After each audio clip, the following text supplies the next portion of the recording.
¿Cómo les va? Qué gusto que terminen con nosotros una semana más aquí en la UNAM Responde, en este espacio informativo en el que hacemos eco pues de todas esas actividades y de todo ese conocimiento que se genera día con día desde nuestra Universidad Nacional Autónoma de México.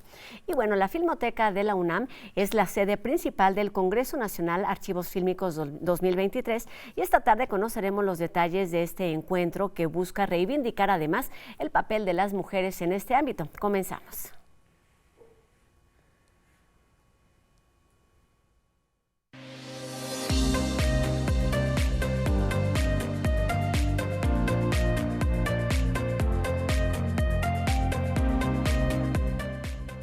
Del 16 al 21 de abril en la Casa del Lago, la Cineteca Nacional y el Museo Nacional de Antropología se llevará a cabo el Congreso de la Federación Internacional Archivos Fílmicos 2023.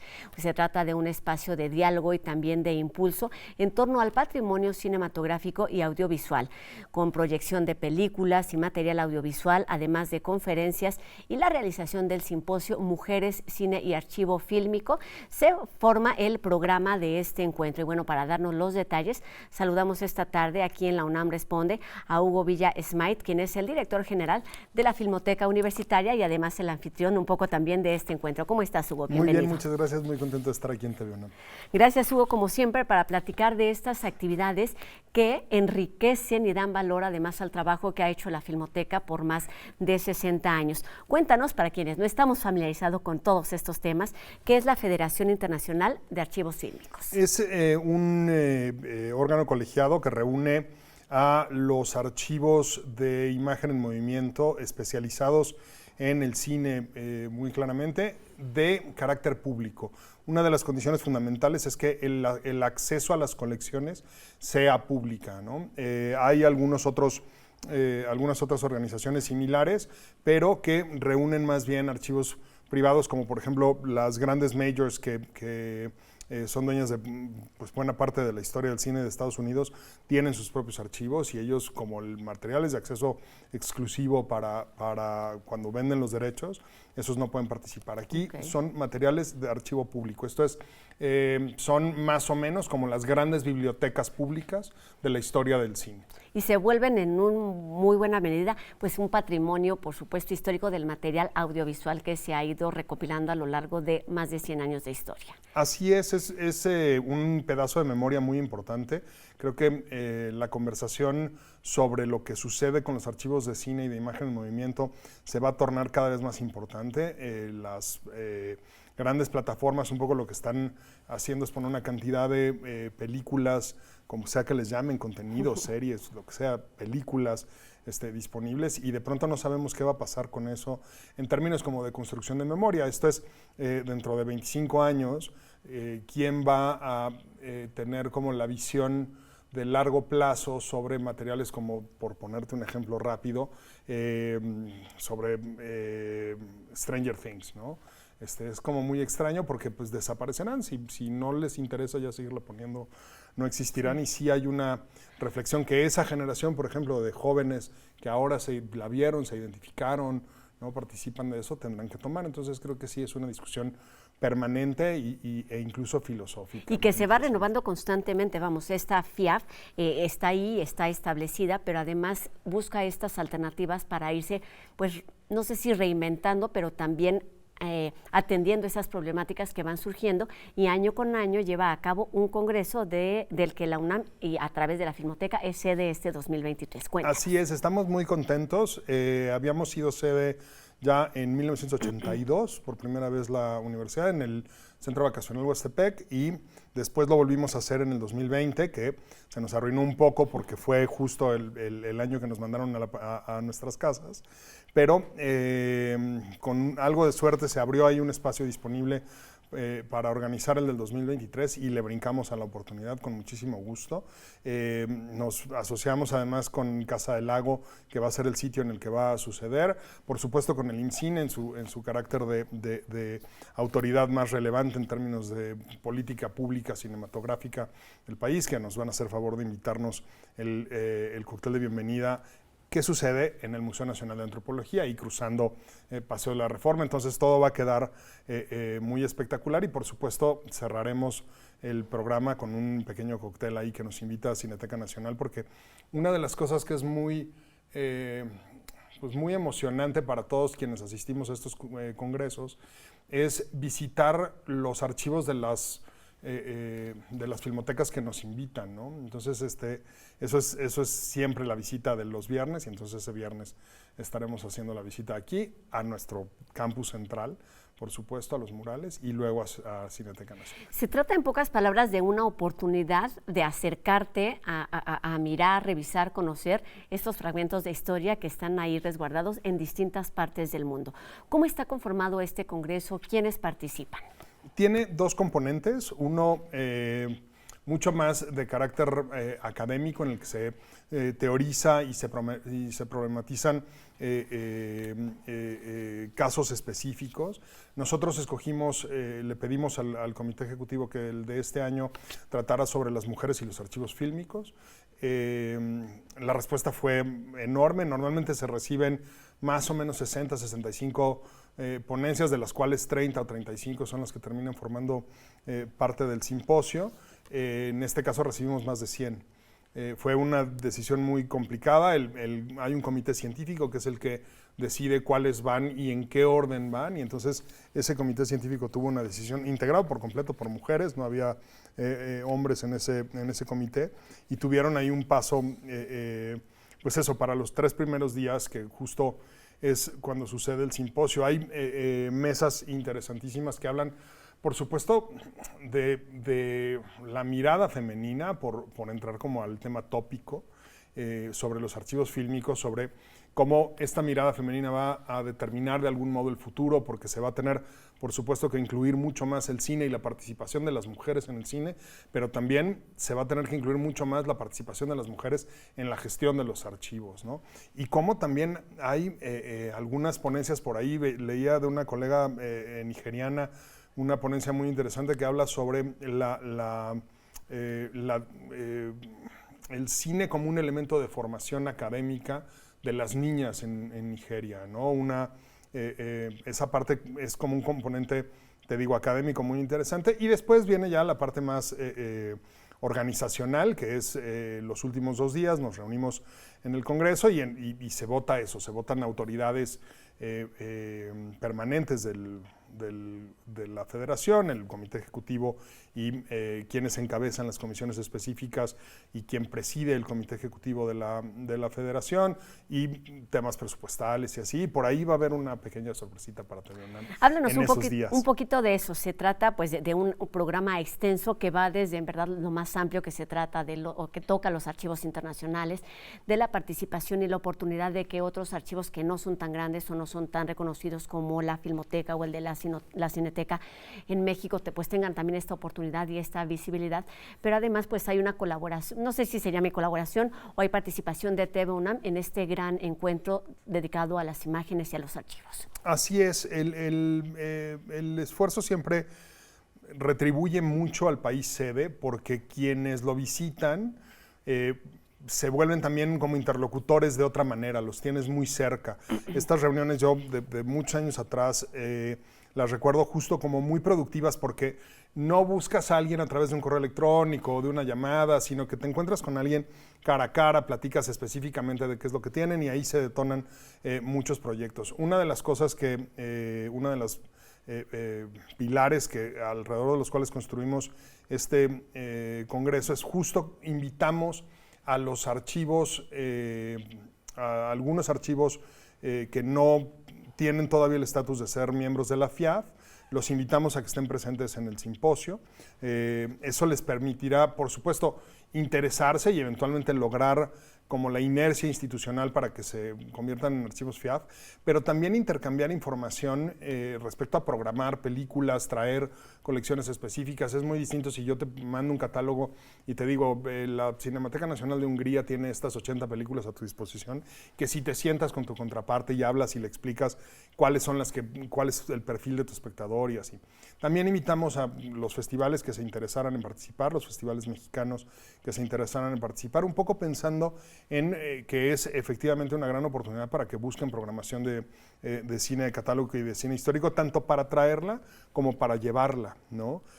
Como para que sepan cuál es el mapa de los festivales y de los archivos en México y sepan que tienen posibilidades de colaborar directamente o, como muchas veces hemos hecho tanto nosotros como Cineteca Nacional, de que esas colaboraciones sucedan a través de nosotros dos, que somos como institucionalmente muy sólidos, ¿no? y tenemos una capacidad de operar que de repente algunos archivos pequeños no necesariamente tienen. Entonces, esas son como las grandes oportunidades que se le presentan al país sede, y además siempre detonan colaboraciones muy interesantes, ¿no?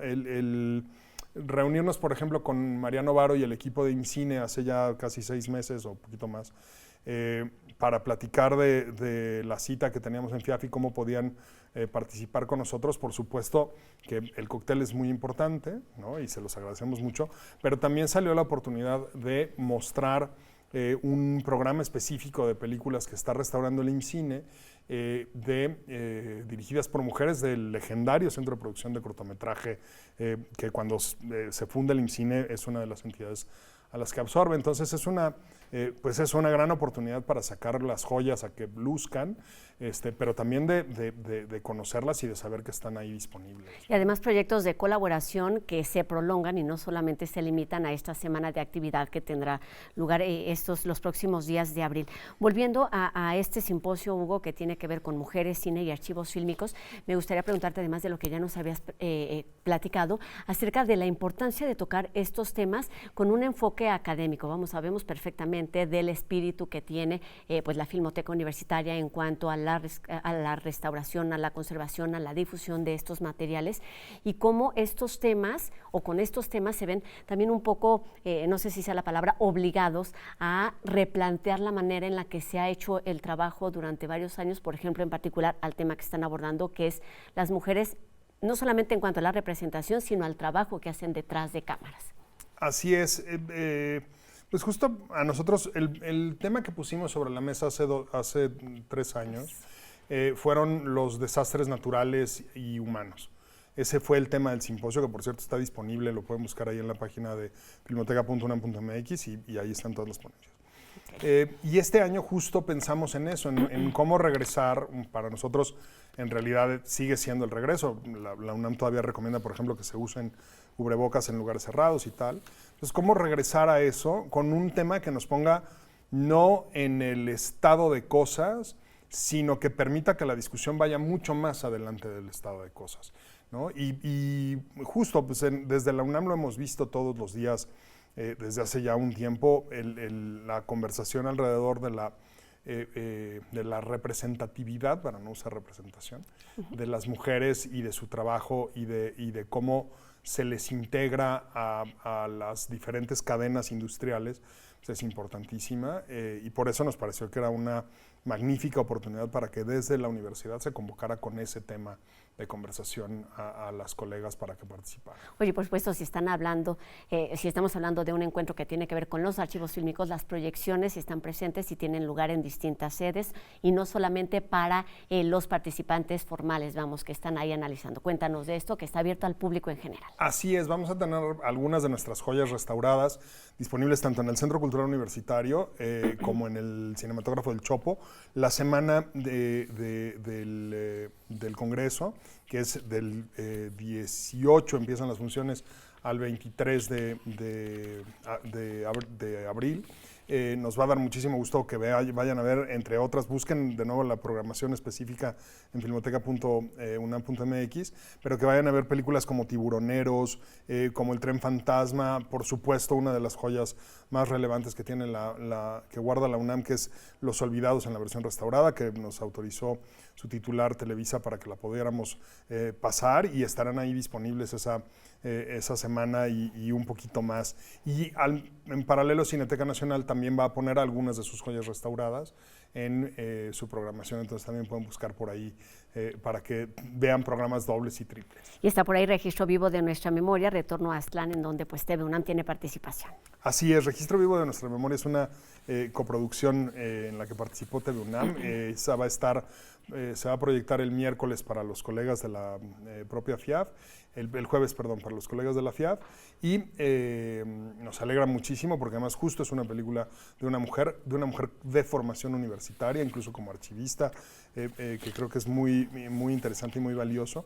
Y cerramos justo con esa parte de la colaboración con el Museo Nacional de Antropología e Historia en su sala Torres Bodet. El domingo esa sí va a estar abierta para todo público a las 11 de la mañana.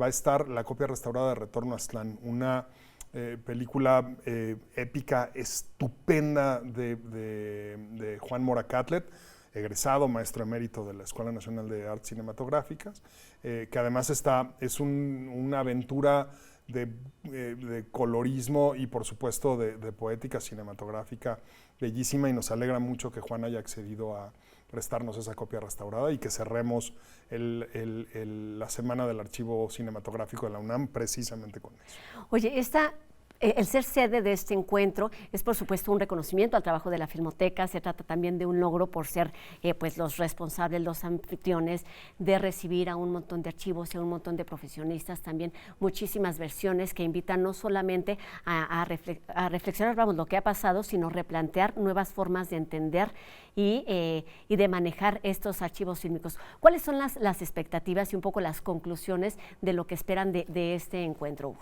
Mira, hay una parte que permanece después de que editemos los textos. Va a volverse a poner a disposición del público el simposio completo. Por ahí de julio o agosto va a estar disponible. Entonces esa parte académica permanece ahí. Por supuesto, nos alegra mucho mantener esta posición de liderazgo que siempre ha tenido la UNAM con los archivos latinoamericanos. Creo que es muy importante decir que de repente cuando estas citas suceden en Europa o en algún país asiático, la mayoría de los archivos fílmicos latinoamericanos suelen no asistir porque no les alcanza. Para México hicieron un esfuerzo y tenemos una cantidad grande de archivos latinoamericanos, entonces esa posición de liderazgo de la Universidad Nacional y de su archivo fílmico creo que queda muy claramente reforzada. Y eso es pues básicamente lo que permanece, ¿no? La red que se sigue construyendo y que se sigue solidificando alrededor de una institución, pues eso, tan noble como es la UNAM y como es la propia Filmoteca. Y por supuesto, hablando de este trabajo que se hace desde la UNAM, solamente ya para terminar, Hugo, hay la propuesta de un reconocimiento al director de TV UNAM. En efecto, hay una propuesta que enviamos desde la Filmoteca para que al director de la televisora de la universidad se le reconozca como miembro honorario. Es un reconocimiento que nos parece muy importante. Como lo escribí en mi carta, me parece merecido. La hoja de vida de Iván Trujillo es suficientemente ancha como para que cualquiera se dé cuenta que lo merece, y bueno, estaremos a la espera del voto de la Asamblea General, porque ese se tiene que votar en la Asamblea General para que lo apruebe. Pues estaremos atentos a estas noticias y a todas las actividades que tienen lugar, que algunas por supuesto son para profesionistas, pero algunas otras, la invitación está abierta para el público en general, principalmente proyecciones, así es que pues enhorabuena por este nombramiento, el de ser sedes de un congreso tan importante como es el de la Federación Internacional de Archivos Fílmicos 2023. Muchísimas gracias, Hugo Villa, director de la Filmoteca Universitaria. Gracias a ustedes. Muchísimas gracias. Y bueno, vamos ahora con una invitación. Se trata de una invitación a disfrutar de teatro y con una propuesta al aire libre y para toda la familia. Este sábado 15 de abril vuelve a la fuente del Centro Cultural Universitario el Carro de Comedias con una nueva alternativa. Estamos hablando de Ese amor de Romeo y Julieta, que nos remonta a 1950 y bueno, sucede en la cocina de los Capuleto, donde las confusiones, el enamoramiento, los encuentros y los desencuentros no se hacen esperar. Esta historia se podrá disfrutar los sábados y domingos en punto de las 11 de la mañana y recuerden que la entrada es libre.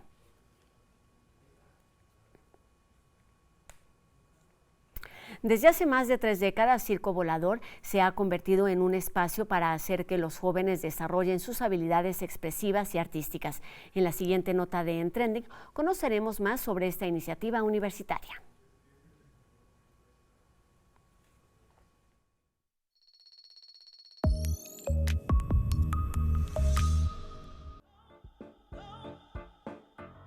Desde 1988 hasta la fecha, Circo Volador ha venido trabajando con chavos de muy distintas formas y de muy distintas maneras, haciendo programas de radio, conciertos, trabajando en las calles, trabajando en otros estados de la República, en otros países. Circo Volador, un proyecto del Instituto de Investigaciones Sociales de la UNAM, encabezado por el doctor Héctor Castillo Bertier, busca identificar estrategias de integración social para jóvenes que enfrentan contextos de violencia, pobreza u otras adversidades. A través de diferentes expresiones artísticas, como música o pintura, los trabajos de Circo Volador varían dependiendo de las circunstancias de cada comunidad. El objetivo, digamos, de Circo Volador es más bien ser una especie como de mediador.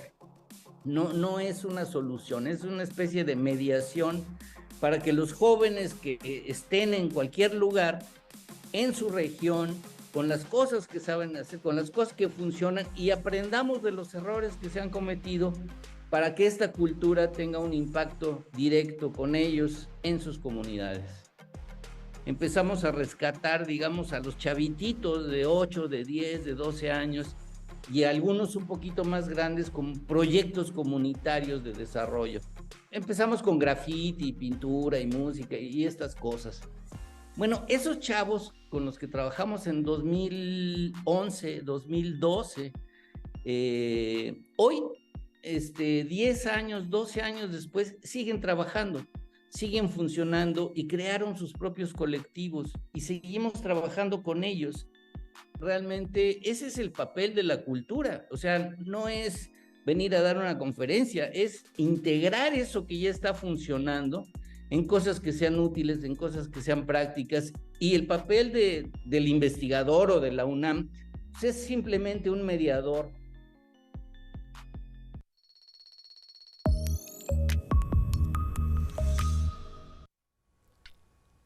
Paulina Gómez nos invita en la siguiente nota a acercarnos a la vida y a la obra de dos personajes a través de la mirada del artista Álvaro Urbano. Se trata del arquitecto Luis Barragán y también del escritor Federico García Lorca.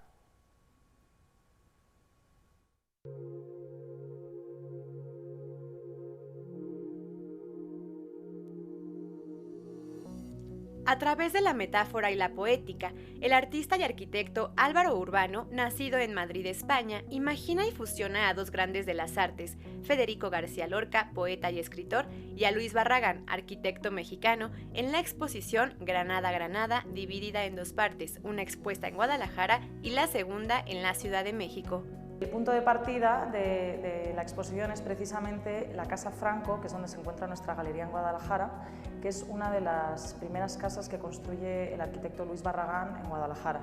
Y es una casa que tiene, en la que se percibe mucha influencia morisca, y es precisamente esta influencia y este interés de Barragán por la arquitectura morisca del sur de España lo que inspiró a Álvaro para imaginar lo que ocurre en la exposición. Dentro de la Galería de Arte se aprecian obras con representaciones simbólicas de los gustos y vida de García Lorca y Barragán. La historia está contada a través de la botánica, porque tanto para Barragán como para Lorca los jardines y la naturaleza fueron una fuente de inspiración muy importante, y entonces es como si aquí los personajes están representados a través de sus plantas.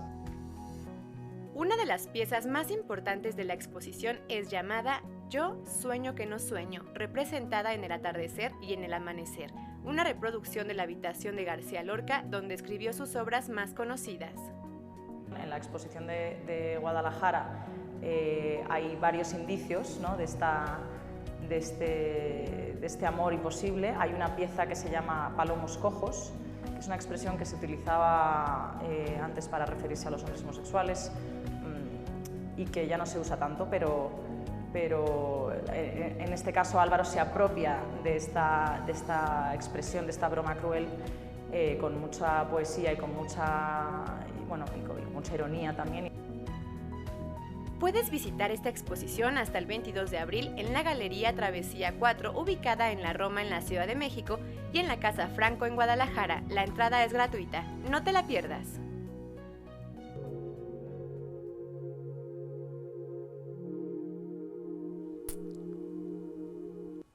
Pues terminamos este programa con distintas opciones para disfrutar del arte y la cultura, tanto dentro como fuera de nuestra universidad. Y podemos comenzar con este fin de semana, pero continúan a lo largo, por supuesto, de todo el mes. Agradecemos también a Erika Ordóñez en la lengua de señas, que nos permite llegar a un público más amplio. Y les recordamos a todos ustedes que podemos estar en contacto a través de nuestras redes sociales. Háganos llegar sus dudas, sus comentarios y sigamos haciendo juntos este programa. Y nosotros nos encontramos aquí el próximo lunes en una nueva emisión de La UNAM Responde, por supuesto 2:30 por TV UNAM. Adiós.